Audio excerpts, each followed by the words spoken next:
Diwali film का social impact क्या होगा और इसकी थीम पर बेस्ड बॉलीवुड में पहले कौन सी फिल्म बनी है। बॉलीवुड में हमें कुछ रीसेंट ईयर्स में सोलो एंटरटेनमेंट के अलावा ऐसी ही कुछ फिल्में दिखी हैं जो एक बिगर कॉज के लिए बनी हैं और एंटरटेनमेंट के साथ ही एक स्ट्रॉन्ग मैसेज देकर ऑडियंस को इन्फ्लुएंस करती हैं। फिल्म मेकर्स कुछ कंट्रोवर्शियल टॉपिक्स को लेकर ऐसी स्टोरी में बन के प्रेजेंट करते हैं जो कि ऑफेंड भी ना हो और साथ ही कुछ पॉजिटिव मैसेज भी कन्वे हो जाए। और फिल्म जैसे टॉयलेट एक प्रेम कथा, बैडमैन, बजरंगी भाईजान और मुल्क इसके रीसेंट टाइम में कुछ नोटेबल एग्जांपल्स हैं। ये सभी films box office as well as critics में भी हिट रही और सोशल स्टिग्मा पे बात करने के लिए काफी प्रेज भी बता रही है।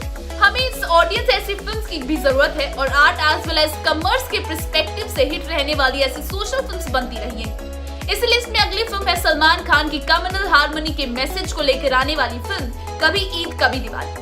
फिल्म एक इम्पोर्टेंट मुद्दे को हाईलाइट करेगी और इस समय में जहां कम्युनल हार्टेड जो है बढ़ता जा रहा है, ऐसे में ऑफेंसिव और ब्रदरहुड का मैसेज डिस्पर्स करेंगे क्योंकि हमारे इस कंट्री में सभी धर्म एक जो लोग हैं वो रहते हैं, तो ऐसे में जरूरी है कि हम एक दूसरे के धर्म को इक्वल रिस्पेक्ट दें। और फिल्म का जो प्लॉट है वो भी कुछ ऐसा ही मैसेज देगा क्योंकि इसमें सलमान की फैमिली ऐसी होगी जो सब धर्म में विश्वास रखती है। ऐसे ही कुछ मैसेज हमें सलमान खान की फिल्म बजरंगी भाईजान फिल्म में देखने को मिला था, जहां हिंदू मुस्लिम से एक मुद्दे से बढ़कर इंसानियत ही झलक रही थी। आजकल के समय में हम अपने धार्मिक बिलीफ से कम बल्कि पॉलिटिकल एजेंडा की वजह से ज्यादा लड़ाई बिगड़ते हैं और इन राइट्स का फायदा उठा लेते हैं राजनीतिक दल। ऐसे में ये बहुत जरूरी हो जाता है कि कोई ना कोई दौर इन सभी धर्मों की आपस में बांध कर रखे और भाईचारे से रहने की सलाह दे। तो इसी इम्पोर्टेंट मकसद से स्प्रेड करने के लिए सलमान खान की जो कि कभी ईद कभी दिवाली एक नेसेसरी फिल्म बन जाती है। अगर बात करें पास सिनेमा की तो सेम थीम यानी कम्युनल हार्मनी पर ही हमने कई सारी फिल्म्स को बनते हुए देखा है और उनका काफी सोशल इम्पैक्ट भी हो। बोलती फिल्मों की शुरुआत ही इस टॉपिक से हुई थी, जहां आलम आरा में कई सारे हिंदू मुस्लिम एक्टर्स एंड क्रू मेंबर्स थे।